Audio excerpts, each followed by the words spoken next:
नाशिकमधून नाशिकच्या जिंदाल कंपनीला लागलेली आग तिसऱ्या दिवशी देखील धुमसतेच आहे। आग आटोक्यात आणण्याच्या शर्थीचे प्रयत्न सध्या सुरू आहेत। जिंदाल कंपनीला लागलेल्या आगीत 2 कामगार जखमी झालेत। या कामगारांना सुरक्षित ठिकाणी हलवलं देखील गेलंय।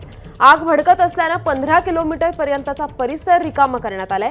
30 ते 40 अग्निशमन दलाच्या गाड्या या घटनास्थळी दाखल झालेल्या आहेत आणि याचा आढावा घेतलाय आमचे प्रतिनिधी मुकुल कुलकर्णी यांनी। नाशिक मुंबई महामार्गावरील जिंदाल कंपनीला आग लागलेली आहे। 3 दिवसापासून ही आग धुमसत आहे। आपण बघतोय की आगीची ही आतमधली दृश्य आहेत। आतमधल्या प्लांटला आग लागली, त्यामुळे आता कंपनीमधले कामगारांना हे बाहेर काढण्यात आलेलं आहे। आतमध्ये माध्यमांना देखील आता चित्रीकरण करण्यासाठी मज्जाव केला जात आहे। आतमध्ये कोणालाही येऊ देत नाहीये। सरकारी यंत्रणा ज्या आहेत, तहसीलदार आणि इतर यंत्रणा, त्याचबरोबर अग्निशमन दलाचे अधिकारी कर्मचारी हे इथे येऊन आपलं कामकाज करत आहेत। परंतु आपण बघतोय की ज्या ठिकाणाहून मुख्य धुराचे लोट हे निघत आहेत, हाच तो परिसर आहे आणि इथूनच आग लागलेली होती। ती आग आता हळूहळू भडकत चाललेली आहे आणि म्हणूनच आजूबाजूच्या परिसरातील नागरिकांना सुरक्षित ठिकाणी हलवण्यात येत आहे।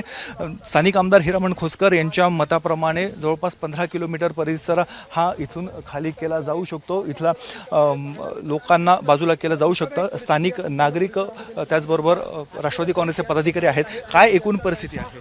गेल्या 2 दिवसापासून ही आग लागली, त्यामुळे खूप शासनाने याकडे लक्ष घालून ही आग आटोक्यात आणणं गरजेचं आहे। काय आतमधली काय सिच्युएशन पूर्ण प्लांट जळाले आहेत, त्यामुळं आजूबाजूच्या गावांना सुद्धा रिस्क होऊ शकते। त्यामुळे आता जिल्हाधिकारी कार्यालयाकडून आजूबाजूच्या गावांना सुद्धा मेसेज गेला आहे। हा मोठा असा परिसर आहे आणि त्यामुळे आता कंपनी व्यवस्थापनाच्या वतीने काटेकोर अंमलबजावणी केली जात आहे। कॅमेरामॅन किरण कटारेसह मुकुल कुलकर्णी, एबीपी माझा, जिंदाल कंपनी। एबीपी माझा, उघडा डोळे बघा नीट।